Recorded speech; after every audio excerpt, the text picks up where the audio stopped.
Meus irmãos, boa noite. Eu saúdo cada um dos irmãos na graça e na paz de nosso Senhor Jesus Cristo. Estamos todos juntos agora e estamos agradecidos pelo dia que Deus nos deu, por todas as coisas que o Senhor nos permitiu fazer. Nos gratos porque o Senhor de fato tem nos abençoado.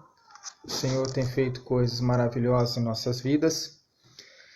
E o Senhor nos deu esse dia, né? Nós vamos orar agradecendo ao Senhor, pedindo que o Senhor nos abençoe na meditação que nós vamos fazer agora à noite. Eu dou as boas-vindas a Zilá, a Dona Francisca, ao Daílson, também a Alessandra, a Ana Rosa, a Dona Conceição, a Andréia e a todos os irmãos, a Elisa, sejam todos, a irmã Iris, a irmã Zilda. Deus abençoe cada um de vocês, a Dona Francisca. Deus abençoe cada um de vocês e que a graça e a paz do Senhor Jesus estejam sobre a vida de vocês. Eu quero convidá-los para nós orarmos, irmãos. Viu? Vamos orar. Pai, nós te louvamos, te agradecemos, te bendizemos, porque o Senhor é o mestre das nossas vidas. O Senhor é o timoneiro do barco onde todos nós nos achamos. É o Senhor quem guia nossas vidas, ó Deus, em todo o seu decurso. O Senhor tem a direção para tudo aquilo que fazemos. Quando o Senhor Deus retirou o pessoal do Egito, foi o Senhor quem os guiou pelo deserto. E tua palavra nos diz que haviam dois caminhos, um caminho mais curto em relação àquele que os israelitas pegaram, mas havia guerra. E para que eles não desanimassem com a guerra, o Senhor os levou por aquele caminho onde havia o mar. E o Senhor, ó Deus, esteve com eles em todo momento, e o Senhor fez coisas maravilhosas em todo momento. Eu peço, ó Pai, que o Senhor nos abençoe agora também. Que o Senhor fale, ó Deus, as nossas vidas, que o Senhor nos dê, ó Pai, sabedoria e entendimento. Ajude a fazer, ó Deus, com que nossa maneira de pensar seja uma maneira correta no Senhor. Precisamos dos teus princípios nas nossas vidas. Precisamos da tua direção e que o teu povo, ó Pai, caminhe de uma maneira que dê para o Senhor toda a honra e toda a glória, o que nós te pedimos. É no nome de Jesus que nós oramos. Amém. Meus irmãos, hoje eu peço licença para vocês, nós não vamos olhar Marcos. Eu quero ler para vocês o texto de Filipenses, no capítulo de número 4. Vou explicar por que hoje eu vou mudar. Filipenses capítulo 4, a partir do versículo também 4. Diz assim: Alegrai-vos sempre no Senhor, outra vez digo, alegrai-vos. Seja a vossa moderação conhecida de todos os homens. Perto está o Senhor. Não andeis ansiosos de coisa alguma. Em tudo, porém, sejam conhecidas diante de Deus as vossas petições pela oração e pela súplica com ações de graças. E a paz de Deus, que excede todo o entendimento, guardará o vosso coração e a vossa mente em Cristo Jesus.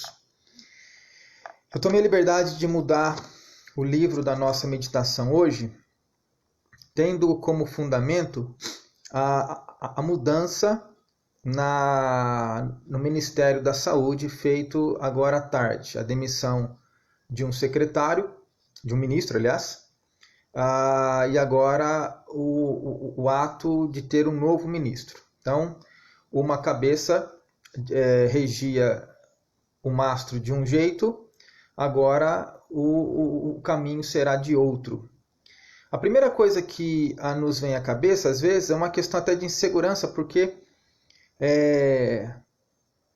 o modo como o nosso país, estou falando aqui a nível de país, se encontrava agora na quarentena, fez com que muitas pessoas fez com que, na realidade, esse vírus não se propagasse com a liberdade e o movimento que ele faria se nós não tivéssemos feito essa quarentena. Então, por um lado, todo mundo do país foi beneficiado.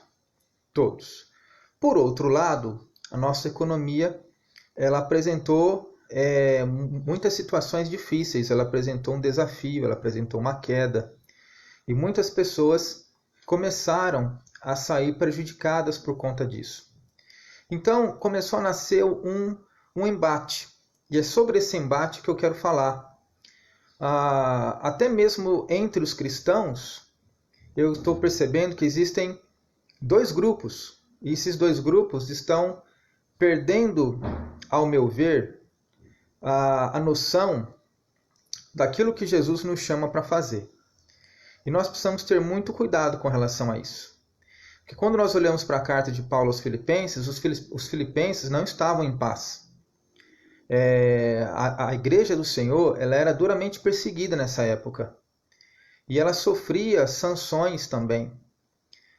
O pessoal, eles passavam por momentos extremamente difíceis. Momentos que nós, em nosso país, não estamos passando ainda. Nós estamos vendo sombra ou figura daquilo que muitos desses cristãos passaram em sua época. Mas uma das coisas que Paulo pede é que os cristãos, no primeiro momento, se mantivessem.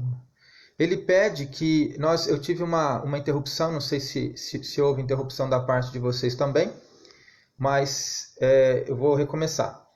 O apóstolo Paulo pede que os cristãos permanecessem unidos e que eles não tivessem divergências. Ele pede que eles caminhassem juntos. E você pode observar isso a partir do verso 2.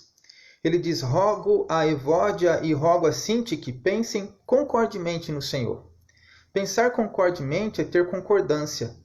Eles deveriam estar olhando para os passos de Jesus, olhando para os princípios de Jesus e vivenciando esses princípios em suas vidas.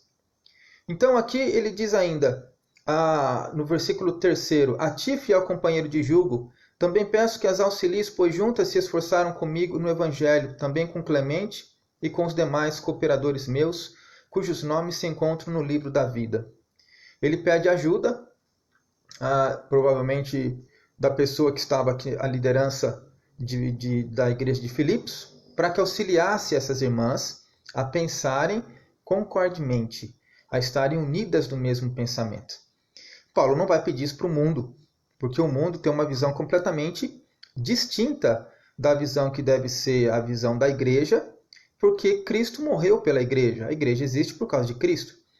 E além de Cristo ter morrido pela igreja, a Bíblia ensina que a igreja ela é unida no amor de Cristo e ela é unida no Espírito Santo. Então, o Espírito Santo e o amor de Cristo, que Paulo resume como o amor, é o vínculo da perfeição. O apóstolo Paulo diz que a igreja deve ser mantida nesse vínculo. A igreja precisa ser mantida unida no mesmo propósito, no mesmo caminhar.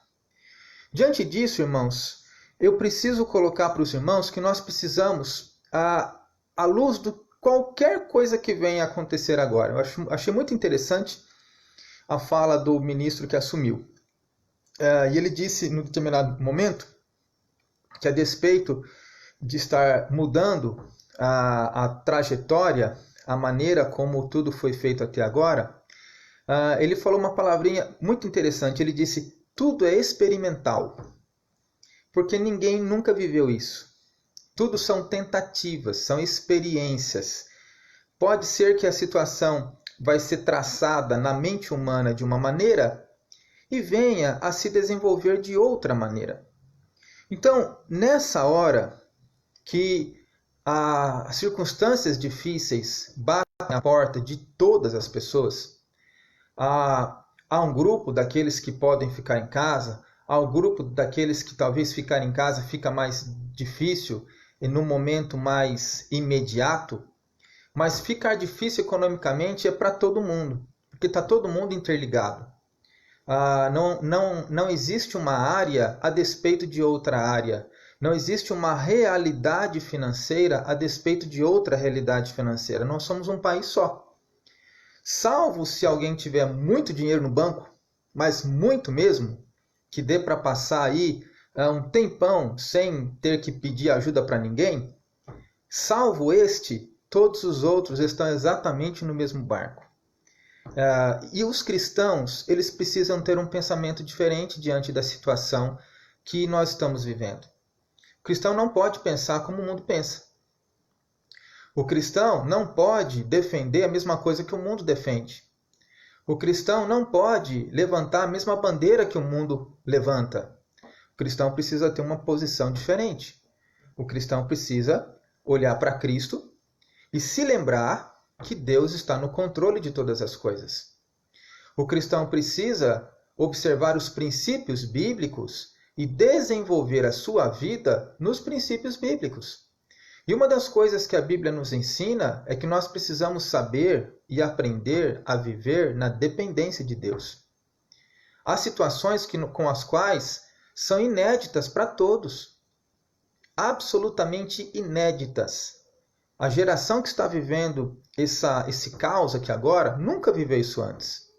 Nosso país não sabe nem o que é guerra. A única guerra que eu posso dizer que talvez na época mexeu um pouquinho de nada com a estrutura do país pode ter sido a Guerra do Paraguai. Mas mesmo assim a situação com que movimentou o país naquela época não mexeu em absolutamente nada.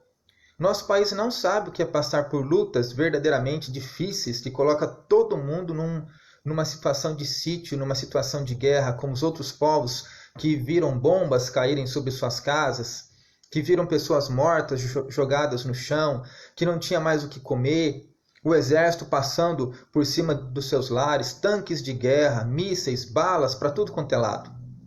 E tiveram que reconstruir suas vidas do zero. Nosso país não sabe o que é isso. Então é perfeitamente que quando chega uma situação como essa, todos se alarmam e no primeiro sininho, na primeira batida da dificuldade, parece que é o fim do mundo, mas não é. Ainda não é. É muito interessante que todas as questões que nós achamos o fim da picada, em termos de lutas, a Bíblia descreve como o princípio das dores. Se nós entendemos insuportável as questões que são apontadas pela palavra como o princípio das dores, o que será de nós quando nós chegarmos no meio das dores? Vou mais a fundo, o que será de nós quando nós chegarmos no final das dores? Então é preciso recobrar ânimo. É preciso parar, é preciso respirar, é preciso se lembrar que a Bíblia nos manda aquietar o coração e se lembrar que o Senhor continua sendo o Senhor, Ele não perdeu as rédeas. E uma das coisas que o apóstolo Paulo diz aqui, no verso 5, ele fala assim: seja a vossa moderação conhecida de todos os homens, perto está o Senhor. Talvez a palavra mais fácil de se descrever o que significa moderação é aqui, seja a palavra equilíbrio.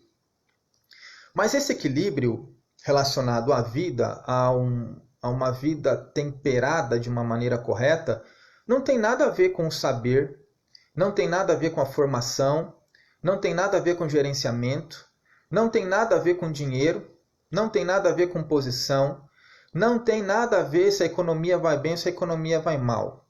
A moderação tem a ver com a apropriação do caráter de Cristo para a nossa vida, e a manifestação deste caráter estruturado pela palavra e por uma vida cheia do Espírito Santo. A vida que é cheia do Espírito Santo, irmãos, ela consegue prosseguir. Os irmãos devem se recordar dos profetas. Abacuque foi um deles. E quando Deus disse para Abacuque que queria julgar Israel, Abacuque não estava orando para Deus mandar julgamento, Abacuque estava orando para Deus mudar o coração. Mas se você for ler os 3 capítulos que compõem todo o livro de Abacuque, você vai ver que quando Deus disse para Abacuque que ele julgaria, Abacuque se espanta e começa a argumentar com o Senhor. Mas como é que o Senhor vai julgar esse povo? Eu estou pedindo para o Senhor mudar o coração deles. E Deus responde para ele que Deus iria mudar sim, mas primeiro Deus iria julgar. E ele diz que Deus utilizaria um povo ruim demais, um povo mau, que por onde passava destruía tudo. E Abacuque questiona Deus dizendo, mas como é que o Senhor, sendo tão santo, tão puro de olhos, usa um povo pior do que o teu para julgar o teu povo? E Deus responde para ele. Aliás, Abacuque diz que ele não aceitava aquilo, que ele ia se colocar em oração e que ele ia esperar do Senhor uma resposta. E aí Deus responde para ele dizendo assim, lá no capítulo 2, eis o soberbo, sua alma não é reta nele, mas o meu justo viverá pela fé. E essa resposta para Abacuque foi, olha, Abacuque, eu não vou mudar nada, o que eu estabeleci é isso mesmo, e assim será. E Abacuque, então, no terceiro capítulo, que é o último, ele ora dizendo ao Senhor que ele estava alarmado, porque ele estava ouvindo aquilo que o Senhor tensionava fazer. E lá no finalzinho do terceiro capítulo ele diz, ainda que a figueira não floresça, o produto da oliveira minta, não haja gado nos currais, as ovelhas sejam arrebatadas do aprisco, todavia eu me alegro no Senhor, o Senhor que é o Deus da minha salvação. Repare o que Abacuque disse? Todavia eu me alegro no Senhor. O que é que Paulo disse no verso 4 do capítulo 4 de Filipenses? Alegrai-vos sempre no Senhor. Outra vez digo, alegrai-vos. Essa alegria não é uma alegria desassociada da falta de análise crítica e concreta do modo como o nosso país está, ou pelo caminho que o nosso país está andando. Mas é uma alegria que provém de uma mente e de um coração que verdadeiramente compreende que Deus está no controle de todas as coisas. Essa alegria significa que a paz de Deus toma conta do coração. E que o homem pode fazer planos, ele pode estabelecer meta, ele pode traçar uma linha, ele pode criar o que ele quiser. Se Deus não abençoar, os caminhos serão outros. Esse ministro que assumiu agora, ele também falou, vivemos caminhos de incertezas. E é isso mesmo, incertezas. No final das contas, o ministro A e nem o ministro B que vai dar um checkmate na situação. Quem dará um checkmate na situação é aquele cuja mão está no timão. É o Senhor da história. É aquele que conduz o barco e também tem poder sobre os ventos. É aquele que sabe exatamente aonde a onda quebra, mas é aquele também que faz a bonança e também cria a tempestade.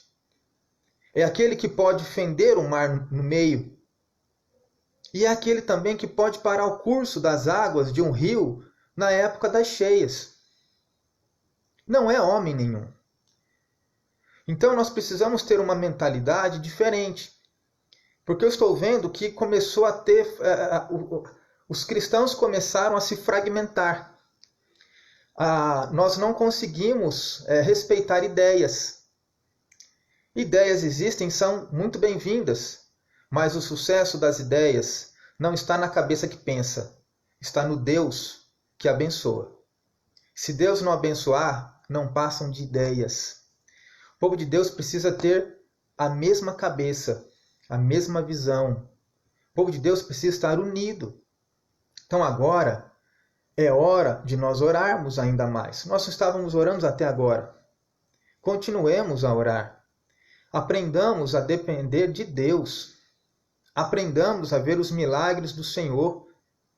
Esses momentos que nós estamos vivendo agora, para os cristãos, existem para vermos os milagres do Senhor. Para vermos as soluções que Deus dará àqueles que conhecem o Senhor, àqueles que amam o Senhor, àqueles que andam com o Senhor. Tudo bem, pode ser que amanhã eu não vou ter dinheiro para pagar determinada coisa, mas o Senhor não perdeu o controle. Ele continua no controle de todas as coisas. Alguma solução Ele dará. Me lembro muito bem de uma história que eu ouvi certa feita, de um homem que cuidava de um instituto na Inglaterra, que era um orfanato. E foram avisar para ele, estava tendo uma grande fome naquela época, foram avisar para ele que não havia pão no lugar, que a casa não tinha mais pão. Eles tinham muitas crianças ali. E ele, ao saber dessa informação, ele não criticou ninguém. Ele entrou no seu quarto e ele foi orar. E ele virou para Deus e disse assim: Senhor, Deus da casa de pão, eu quero dizer para o Senhor que não há mais pão. Acabou. Ele é o Deus da casa do pão. Até o próprio Jesus foi comparado com o pão da vida. Eu quero dizer para o Senhor que não há mais pão. E aquele homem tinha fé de que o Senhor supriria. No dia seguinte, umas 3 ou 4 carroças de pão param à porta do orfanato. E aí as crianças todas saem, ele sai, e quando ele vai ver o que se sucede, é dito para ele o seguinte: olha, estes pães eram para a casa real. Só que o rei, quando viu os pães, entendeu que eles estavam passados demais. Eles estavam, na visão do rei, queimados. Estavam moreninhos demais, não estavam torrados, estavam moreninhos demais. E ele mandou que o pão fosse jogado fora. Eu fiquei com pena de jogar o pão fora, e como eu sei que aqui era um orfanato, então eu trouxe os pães para as crianças. Toda a mercadoria destinada a abastecer a casa real foi parar no orfanato. Mas Deus falou com o dono de todas as coisas. Deus falou não, o homem falou com o dono de todas as coisas. E o dono de todas as coisas providenciou a situação. Se lembre, meus irmãos, que a nossa fé é testada não quando as coisas estão boas. Nossa fé é testada não quando tudo aparentemente está bem. Deus testou a fé de Abraão. E como foi? Ele pediu o filho de Abraão. Pediu o filho de Abraão. Abraão contestou o Senhor? Abraão dialogou com o Senhor? Abraão argumentou com o Senhor? Não. Abraão creu. Pegou o menino, chegou no pé do monte e disse para os seus criados: fiquem aqui, eu e o menino iremos adorar e voltaremos. Mas de fato ele estava disposto a sacrificar o seu filho. E quando o Senhor viu que ele estava disposto a sacrificar o seu filho, o Senhor mandou o substituto.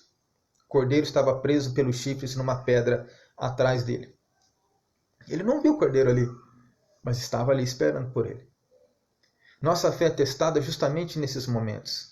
E são nesses momentos que somos desafiados a esperar pelo Senhor, a colocar a nossa paz na graça de Deus e a dizer como Abacuque, irmãos: ainda que a figueira não floresça, o produto da oliveira minta, não haja gado nos currais, ainda que a minha vida se transforme numa calamidade, todavia eu me alegro no Senhor. A alegria ela não é da boca para fora.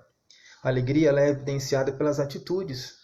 Nossas atitudes evidenciam a alegria e a paz que temos no Senhor. Então o que eu coloco para os irmãos nessa noite é que nós devemos, primeiramente, orar. Nós devemos orar. Orar e aquietar o nosso coração. Segundo, nós devemos confiar no Senhor. O Senhor está à frente. O Senhor é o timoneiro. O Senhor é aquele que foi à frente do povo de Israel na coluna de nuvem. O Senhor é aquele que fez com que o mar se fendesse por um vento oriental, ao ponto inclusive de secar a lama que estava abaixo das águas. O Senhor foi aquele que também barrou o rio Jordão na época das cheias. O Jordão dá para se atravessar no joelho em determinados locais. Mas era a época das cheias, ele vazava pelas ribanceiras. E quando os sacerdotes com a arca botaram o dedinho na margem do rio, alguma coisa aconteceu. E as águas pararam muito longe. E eles passaram também a pé enxuto sobre o Jordão. Atravessaram para o outro lado, porque eles confiaram no Senhor. Se lembre que Deus disse para Josué falar para o povo, antes que ele entrasse em Jericó, ele disse: santificai-vos, porque amanhã o Senhor fará maravilhas no meio de vós. Santificar é coordenar os pensamentos, coordenar a boca, coordenar os sentimentos, para que absolutamente tudo esteja de acordo com a palavra e com o coração de Cristo. Santificar, irmãos, é muito diferente de coar o camelo e engolir, de coar o mosquito e engolir o camelo. A santificação ela é um todo. Minha cabeça, meu coração e as minhas atitudes em consonância com a palavra de Deus e com a fé no Senhor. Então agora é hora do povo de Deus aprender que não é o ministro A, não é o ministro B, é Deus. Agora, alguns podem falar, mudou tudo. É Deus. Nós devemos tomar muito cuidado. Não cercarmos-nos de heróis humanos. O Senhor dos Exércitos é um só. E Ele não é humano, é Deus. Então eu gostaria que nós pensássemos nisso. Moderação é uma palavra que traz equilíbrio. A vida do crente deve ser equilibrada. E essa vida equilibrada deve estar aos olhos de quem? Verso 5. Seja a vossa moderação conhecida de todos os homens, porque perto está o Senhor. Não andeis ansiosos de coisa alguma. Em tudo, porém, sejam conhecidas diante de Deus as vossas petições pela oração e pela súplica com ações de graças. E a paz de Deus, que excede todo entendimento, guardará o vosso coração e a vossa mente em Cristo Jesus. Ore, seja a vossa, não andeis ansiosos de coisa alguma, em tudo, porém, sejam conhecidas diante de Deus as vossas petições, pela oração e pela súplica com ações de graças. Então, ore, ore, não gaste tempo. Agora vai ser assim, agora vai ser assado. O coração do homem pode fazer planos, mas a resposta certa dos lábios vem do Senhor. Então peça ao Senhor, converse com o Senhor. Agora, ame a igreja.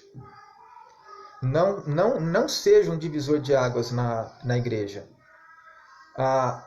Nós não podemos, nesse momento, começar a nos degladiarmos por conta de opiniões. Por conta de um pensar assim, o outro pensar assado.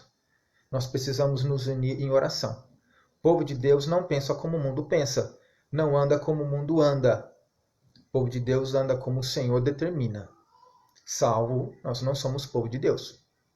Mas como somos povo de Deus, nós faremos de uma maneira diferente. Então eu gostaria que nessa noite nós pensássemos nisso, irmãos. A eficácia do salvamento que estamos esperando não está em ministro A, B ou C. Está em Deus. Ore. Ore. O Senhor é suficiente para que sozinho faça tudo quanto Ele precisa fazer. Ore, interceda, gaste tempo em oração, jejue na sua casa. Não precisa contar para ninguém. Jejue na sua casa. Sabe? Consagre sua vida ao Senhor. Mas peça ao Senhor o seguinte. Diga para Ele, Senhor, antes de tirar a montanha, me ensina a passar por ela. Ou seja, me ensine a ser forte. Me ensine a depender de Ti. Me ensine a ouvir a Tua voz e a andar com uma corça altaneiramente. Não peça para que Deus tire a montanha sem te ensinar a passar por ela. Porque senão você nunca vai aprender nada. Toda vez que chegar uma aflição, você vai cair no mesmo espanto. E a aflição não vem para ser copiada nas nossas experiências. As nossas experiências não podem ser copiadas. Nós precisamos crescer. E crescer dói às vezes. Então cresça. Analise esse momento, tome atitudes diferentes, faça propósito na presença de Deus, ore ao Senhor, jejue, santifique a tua vida, mude a tua palavra, mude a tua análise, confie no Senhor, se lembre que Ele é o guerreiro, é Ele quem luta por nós, Ele que é o homem de guerra, Ele que é o Senhor dos exércitos. A única coisa que o Senhor pede do seu povo é confiança e coragem. Porque Deus não nos tem dado espírito de covardia, mas de poder e moderação. Seja a vossa moderação conhecida de todos os homens, pois perto está o Senhor. Gostaria que você meditasse nisso nessa noite. Que o Senhor nos ajude a exercitarmos a nossa pequena fé. Porque a Bíblia diz que se tivermos fé do tamanho de um grão de mostarda, eu não sei quantos de vocês já viram um grão de mostarda, Mas se nós exercitarmos a nossa fé do tamanho de um grão de mostarda, coisas maravilhosas nós veremos e o Senhor fará através da nossa igreja, através da nossa vida, que somos a igreja. Eu gostaria de orar com os irmãos agora. Oremos. Ó Pai, em nome de Jesus, nós nos colocamos diante do Senhor. E nós, ó Deus, pedimos a Ti que, de fato, o nosso coração sossegue. Nossa esperança não esteja em homens. Nossa esperança não esteja na aparência humana, e muito menos na sabedoria humana. Nossa esperança está no Senhor, que fez os céus e a terra. No Senhor que tem o timão nas mãos. No Senhor que escreve a nossa história. No Senhor cujos punhos estão firmes no cumprimento daquilo que determinou, porque a Tua palavra não sai e volta vazia. Pelo contrário, ela fala tudo aquilo que a Tua vontade e o Teu propósito predeterminaram. Ó Pai, no nome de Jesus, primeira questão, una o povo do Senhor. Permita que nesse momento, Deus, seja um momento de divisor de águas, mas que o povo do Senhor esteja unido, que o povo do Senhor esteja caminhando, olhando para Ti, um povo só, no mesmo passo, na mesma toada, no mesmo rumo, olhando para o Senhor. Todos nós estamos debaixo do mesmo jugo, no mesmo mundo, no mesmo país, nas mesmíssimas circunstâncias. Tudo está atrelado, uma coisa atrelada à outra. Se uma coisa cair, a outra também cai. Não tem nada que está por cima de nada, absolutamente nada. Tenha misericórdia de cada um de nós, ó Deus, em nome de Jesus. Ajuda-nos nos nossos momentos em que permitimos que o desespero tome conta o Senhor do nosso coração. Guarda-nos em nome do Senhor Jesus. Faze com que possamos verdadeiramente descansar no Senhor, que a paz do Senhor, que excede todo entendimento, guarde a nossa mente e o nosso coração. Ó Pai, nós precisamos do Senhor. Nós precisamos do Senhor. Nós suplicamos ao Senhor, vem e ajuda-nos. Em nome de Jesus, ajude a cada um de nós, Senhor. Ajude a Tua igreja, não somente aqui em Guariba, mas espalhada por esse mundo todo, porque o planeta inteiro tem passado por essas calamidades que agora nos cercam. Em particular do Brasil. O Brasil ainda está muito bem perto de tantos outros países. Ó Pai, tem misericórdia e nos ajude também a sermos misericordiosos. Ajuda-nos, ó Deus, a percebermos que a bem-aventurança para uns em detrimento do malefício para outros não é bênção. Pelo contrário, bênção é quando há equilíbrio. Bênção é quando a misericórdia assiste a todos, quando a graça sustenta a todos, todo o povo do Senhor. Tem misericórdia de cada um de nós, ó Deus, e nos ajude a olhar para os nossos irmãos, cada um olhando para o seu irmão, para o próximo, com humildade, mas também com graça e misericórdia no coração. Não permita, ó Deus, que os pensamentos humanos e a falta de segurança no Senhor sejam as ferramentas que o diabo venha a usar para separar o Teu povo. Permita, assim, que a luz da Tua glória brilhe de tal maneira que se cumpra, como sempre se cumpriu, aquilo que a Tua palavra diz no primeiro capítulo do Evangelho de João, de que a vida estava nele e a vida era a luz dos homens e as trevas não prevaleceram contra a luz. Que a Tua palavra nos ensina que a Tua igreja deve brilhar com a luz que recebe do Senhor. Que as trevas não prevaleçam com a Tua igreja, porque já foi declarado. As trevas não prevalecerão contra a igreja do Senhor, porque a igreja é do Senhor. Guarda, Senhor, o Teu povo. Fale ao coração de cada um, sustente a cada um, aquiete a cada um. E nos ensina, ó Deus, o que é verdadeiramente temer o Teu nome.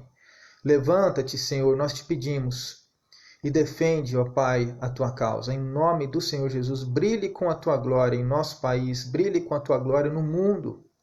Manifesta-te, Senhor, nós precisamos do Senhor, para que a glória seja Tua, totalmente Tua, ó Pai, em nome de Jesus.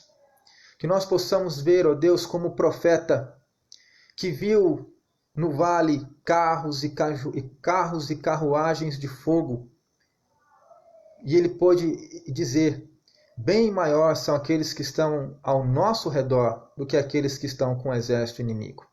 Deus, em nome de Jesus, manifesta a Tua glória, manifesta a Tua graça no Teu povo.